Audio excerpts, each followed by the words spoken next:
آپ دبئی سے بھی احرام باندھ سکتے ہیں۔ اب دوسرا مسئلہ کہ احرام باندھتے وقت کچھ چیزیں سنت ہیں۔ ایک سنت یہ ہے کہ احرام میں داخل ہونے سے پہلے آپ غسل کریں، اور اس غسل کا کوئی خاص الگ سے طریقہ نہیں ہے، جیسے آپ غسل کرتے ہیں نارمل اسی طرح سے غسل کرنا ہے۔ ایسا نہیں کہ وہ احرام کا غسل ہے تو اس کا کوئی الگ طریقہ ہے، وہی طریقہ ہے جو عام حالات میں غسل کا طریقہ ہے۔ آپ غسل کر لیں، اور اسی طرح سے جو ہے جسم کے جو زائد بال وغیرہ ہوتے ہیں ان سب کی صفائی وغیرہ کر لیں، اور اس کے بعد احرام میں جب آپ نیت کر لیں، آپ تلبیہ پکاریں، لبیک اللہم عمرتن، یہ بھی سنت ہے، یہ واجب نہیں ہے۔ اصل جو رکن ہے وہ ہے نیت کرنا۔ آپ نے نیت کر لیا، آپ کا رکن مکمل ہو گیا، آپ احرام میں داخل ہو گئے۔ تو یہ غسل جو ہے آپ کو احرام میں داخل ہونے سے پہلے کرنا ہے، غسل کر کے آپ کو احرام باندھنا ہے۔ اس کے بعد جب آپ مکہ پہنچے، اب وہاں پہ اللہ کے نبی صلی اللہ علیہ وسلم کی سنت کیا تھی کہ اللہ کے نبی صلی اللہ علیہ وسلم ایک مقام ہے مقام ذی طویٰ، وہاں جا کر کے آپ قیام کرتے تھے، اس کے بعد پھر وہاں قیام کر کے غسل وغیرہ کر کے پھر کعبہ جاتے تھے۔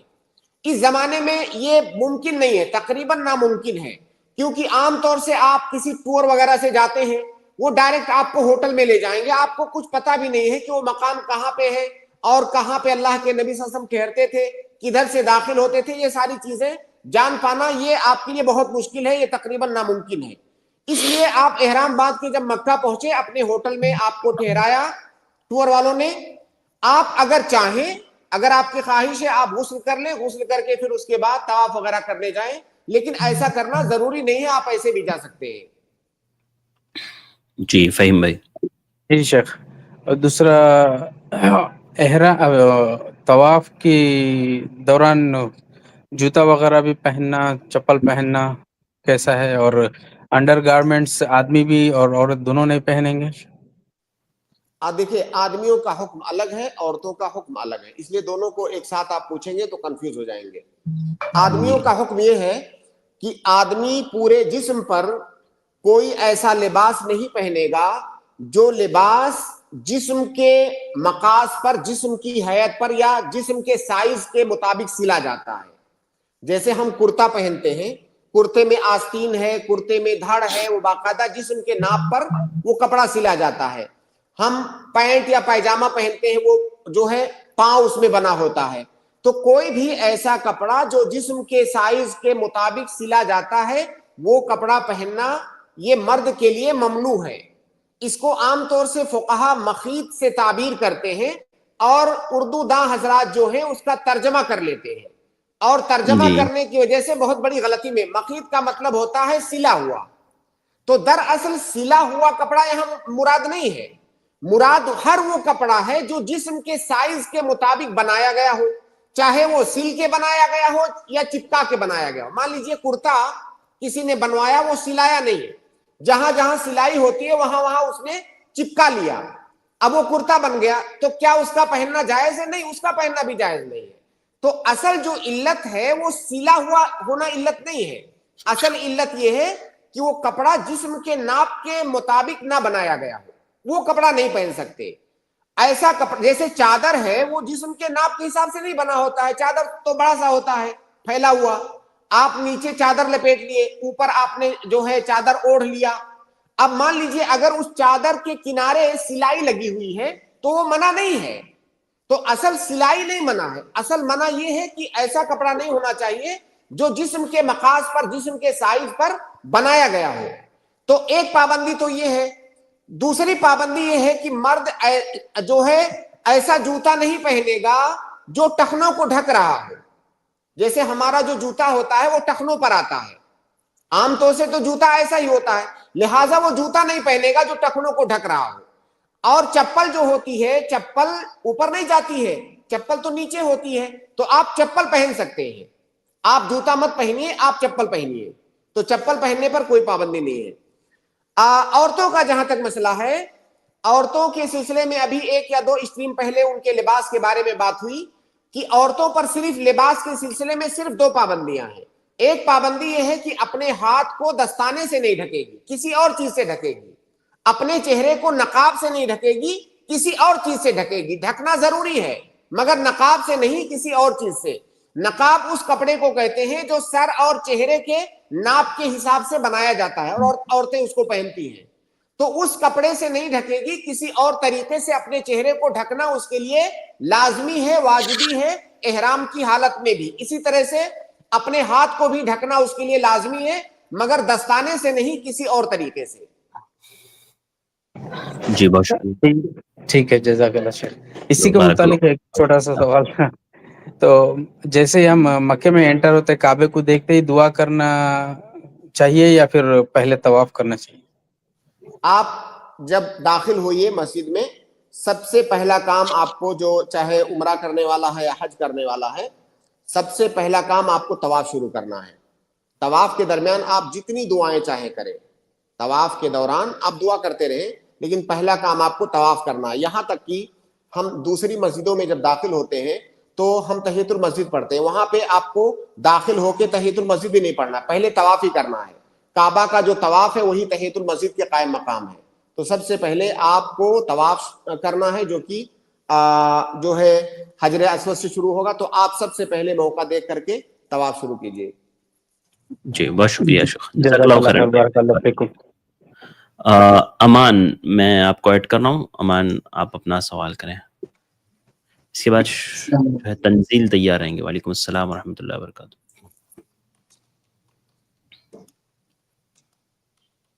جی فرمائے بھائی.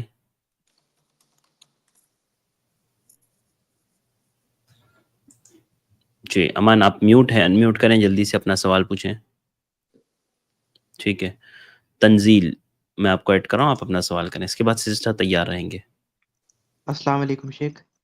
وعلیکم السلام.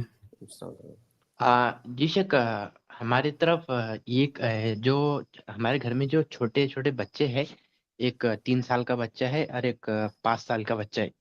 تو شیخ یہ ہوتا ہے کہ جب وہ بچوں کے لیے مطلب مہمان آتے ہیں, تو جیسے بچے کو کوئی چاکلیٹ دیتا ہے, کوئی پیسے دیتا ہے, تو شیخ اب تو وہ تو بچے ہیں جو ان کو دیتے ہیں, تو شیخ اس پر حق کس کا ہوتا ہے؟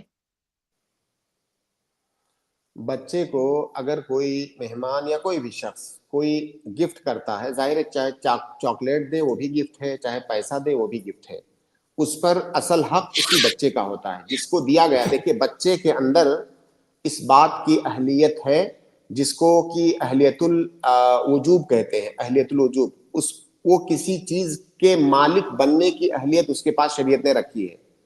اگر کوئی اس کو مال دیتا ہے تو بچہ اس مال کا مالک ہوگا. اب اگر چاکلیٹ دیا ہے تو ظاہر ہے چاکلیٹ ایسی چیز تو ہے نہیں کہ اس کو سنبھال کے رکھ دو, 10-5 سال کے بعد جب بچہ بڑا ہوگا تو کھائے گا. چاکلیٹ تو اسی وقت کھا لے گا, استعمال کر لے گا, اسی کا ہے وہ. لیکن اگر کوئی پیسہ وغیرہ دیتا ہے تو پیسہ بچہ کہیں ادھر ادھر ضائع کر سکتا ہے. اب ظاہر ہے اس پیسے کی حفاظت کی ضرورت ہے. پیسہ ہے وہ بچے ہی کا, پیسہ کسی اور کا نہیں ہے. جو بچے کو دیا گیا ہے ہدیہ اور گفٹ میں, وہ پیسہ بچے ہی کا ہے, وہ اس کا مالک کوئی اور قطعاً نہیں ہے. لیکن پیسے کی حفاظت کی ضرورت ہے. برعکس چاکلیٹ وغیرہ اور کھانے پینے کی چیزوں کے, کھانے پینے کی چیزیں ہو تو بچہ اسی وقت کھا لے گا, لیکن پیسہ ہے تو اس کی حفاظت کی ضرورت ہے تاکہ وہ ضائع نہ ہو. اب اس کی حفاظت کی ذمہ داری اس بچے کے ولی کی ہے. جو اس بچے کا ذمہ دار ہے اس کی ذمہ داری ہے کہ اس پیسے کی حفاظت کرے, اس پیسے کو اسی بچے کی مصلحت میں اسی پر خرچ کرے, یا تو اس پیسے کو حفاظت سے رکھے, جب بچہ بڑا ہو جائے گا تب لے گا. تو بہرحال وہ پیسہ اسی بچے کا ہے اور اس کی حفاظت اس کا ولی کرے گا. اور اس کا ولی کون ہے, اس کا نگراں کون ہے, اس کا باپ ہے.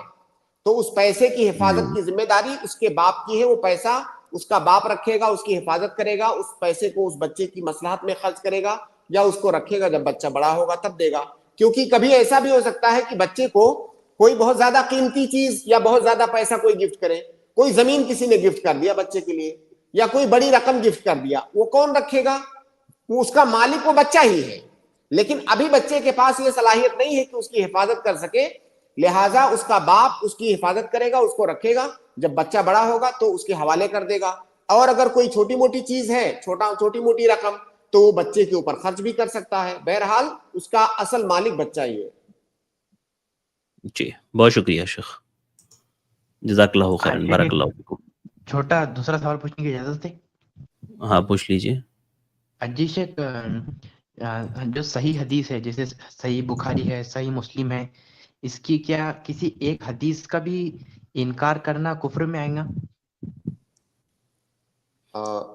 دیکھیے یہ سوال ابھی 1-2 دن پہلے بھی آیا تھا، اس میں میں نے تھوڑی سی تفصیل کیا تھا، وہ یہ کہ اگر انکار کا معنی یہ لیا جا رہا ہے کہ میں اس کو حدیث کو مانتا ہی نہیں، کسی ایک حدیث کا بھی اگر کوئی انکار کر دے کہ میں حدیث کو مانتا ہی نہیں تو وہ کافر ہے۔ اور اگر کوئی انسان یہ کہہ رہا ہے کہ جو فلاں والی حدیث ہے صحیح بخاری کی یا مسلم کی، وہ عالم ہے اس کی تحقیق یہ کہہ رہی ہے کہ اس حدیث کے اندر کوئی علت ہے، یہ حدیث صحیح نہیں ہے، یہ حدیث ثابت نہیں ہے، اور ظاہر ہے یہ حق کسی عام آدمی کو تو نہیں ہوگا، کوئی عام آدمی آ کر کہے کہ بخاری کی فلاں حدیث صحیح نہیں ہے تو ہم اس کی بات تھوڑی مانیں گے، آپ کا تو تخصص نہیں ہے، آپ کو کیسے پتا؟ ہاں کوئی عالم ہے اس کی تحقیق کہہ رہی ہے کہ فلاں حدیث کے اندر فلاں علت ہے، فلاں وجہ ہے جس کی وجہ سے وہ حدیث قابل حجت نہیں ہے، وہ حدیث ثابت نہیں ہے، تو اس کو انکار نہیں کہیں گے۔ جیسے کہ بہت ساری حدیثیں ہیں جن کے بارے میں علماء کے درمیان اختلاف ہے، بعض لوگ اس جی کو صحیح کہہ رہے ہیں، بعض لوگ کہہ رہے ہیں کہ نہیں وہ حدیث ثابت نہیں ہے، ان کی تحقیق یہی کرے، وہ حدیث کا انکار نہیں کر رہے، وہ یہ کہہ رہے ہیں کہ یہ حدیث اللہ کے نبی سے ثابت نہیں ہے، اس لیے جو ہے اس سے ہم احتجاج نہیں کریں گے، تو یہ انکار نہیں ہے۔ انکار یہ ہے کہ اس سے قطع نظر جو حدیث ثابت ہے نہیں ثابت ہے میں اس کو مانتا ہی نہیں، اگر اس طرح کوئی انکار کرے تو وہ کافر ہے۔ لیکن اگر کسی کے نزدیک اس کی تحقیق کہہ رہی ہے کہ فلاں حدیث ثابت نہیں ہے، اس کے اندر کوئی علہ قادحہ ہے جس کی وجہ سے وہ قابل احتجاج نہیں ہے، تو یہ انکار نہیں ہے۔ ٹھیک ہے، بہت شکریہ بھائی ہمارے ساتھ جوائن ہونے کے شیخ لیے، جیسے کہ جزاک ایک اللہ۔ حدیث ہے نا بخاری میں کہ وہ ایک بندریا نے زنا کیا اس کو رجم کیا گیا، تو شیخ جی بندر پہ تو شریعت لاگو نہیں ہوتی نا جانوروں پر؟ تو کیا کسی آدمیوں نے شریعت لاگو کیا اس پر؟ آدمیوں نہیں نے تو شیخ لاگو مطلب نہیں کیا، تو پھر آدمیوں سے کیوں نہیں پوچھ رہے ہیں بھائی؟ نہیں ہاں وہ آپ نے کہا کہ اس پر شریعت لاگو نہیں ہوتی ہے، تو ایسا تو کسی نے نہیں کہا کہ بندر پر شریعت لاگو ہوتی ہے، بندر نے کیا، بندر نے جو ہے جو کچھ کیا انہوں نے کیا، تو شریعت کو تو لوگ لاگو کرتے ہیں نا، تو لوگوں نے تو نہیں کیا، تو یہ سوال ہی نہیں پیدا ہوتا ہے۔ ایسا تو ہے نہیں کہ اس وقت کے جو لوگ تھے انہوں نے بندر بندریا کو پکڑا اور رجم کیا، اگر ایسا ہوتا تو ہم کہتے بھائی تم نے بندر پر شریعت کیوں لاگو کیا، تو یہ لوگوں نے تو نہیں کیا۔ صحیح ہے جی جی تنزیل شیخ بھائی، وہ ایسا ہے نا کہ وہ بہت سارے سمجھ بندر ایک جگہ جمع ہوئے اور ان کو بندروں کو جمع معلوم کیا۔ معلوم ہے شیخ، حدیث معلوم ہے وہ۔ تو لیکن ہم یہ کہہ رہے ہیں کہ ہم نے اس کی بنیاد پر یہ کہا کسی نے کہ اس پر شریعت لاگو ہوتی ہے، اگر لوگوں نے لاگو کیا ہوتا تو ہم کہتے بھائی ایسا کیوں کر رہے ہو، جانور پر شریعت کیوں لاگو کر رہے ہو، تو لوگوں نے تو نہیں کیا ایسا۔ وہ تو جانوروں نے کیا آپس میں۔ جی شیخ لیکن جانوروں کے پاس بھی اتنی عقل ہوتی نہیں ہے نا کہ وہ ایسا کر بھائی سکتے ہیں۔ جانوروں کے اللہ تعالیٰ نے دیا تبھی تو اس کے پاس اتنی عقل ہے، جانوروں کے پاس بہت ساری عقل ہوتی ہے، آپ ایسے کیسے کہتے ہیں کہ کچھ عقل ہوتی نہیں ہے؟ جانوروں کے جانور ایسی ایسی حرکتیں کرتے کیسے نہیں عقل ہوتی ہے؟ بھائی کتے کو ہم سکھا دیتے ہیں جو اس کو کہتے ہیں وہ کرتا ہے، تو صحیح اتنی بات عقل تو ہے۔ دیا ہے اللہ تعالیٰ نے۔ بہت سارے جانوروں کے پاس انسانوں سے زیادہ وہ اچھی عقل ہوتی ہے، کئی سارے انسانوں سے نہیں، کئی سارے انسانوں سے۔ اصل میں ایسے کئی دلائل آپ کو مل جائیں گے بھائی، جیسے صحیح وہ اونٹ کا بھی واقعہ ہے نا شیخ، اللہ کے نبی صلی اللہ علیہ وسلم کے پاس آ کر کے اس نے شکایت کیا ہاں بن بالکل مالک، بالکل اس طرح کی بھائی، کئی روایت آپ کو مل جائے گی کہ اللہ رب العالمین اس طرح سے اپنے معجزے اور اپنی جی قدرت اپنی مخلوقات میں دکھاتا ہے، ایسے بہت سارے واقعات ہمارے سامنے بھی کئی دفعہ آ جاتے ہیں، چھوٹے موٹے واقعات، تو اللہ رب العالمین ہر چیز پر قادر ہے۔ جی ٹھیک ہے جزاک اللہ تنزیل، شیخ، بہت جزاک شکریہ، اللہ۔ بارک اللہ فیکم، السلام ورحمۃ اللہ وبرکاتہ۔ سسٹر میں آپ کو ایڈ کر رہا ہوں، آپ اپنا سوال کریں، اس کے بعد سلیم قریشی تیار رہیں گے۔ السلام علیکم ورحمۃ اللہ وبرکاتہ۔ شیخ وعلیکم السلام ورحمۃ اللہ وبرکاتہ۔ شیخ میرا سوال رقیہ کے تعلق سے تھا، جیسے کہ سورہ فاتحہ میں شفا ہے، اللہ تعالیٰ نے قرآن میں بھی کہا ہے، تو سورہ فاتحہ کی تعداد 41 بار پڑھنا یہ کیسا ہے شیخ جسمانی تکلیف کے لیے؟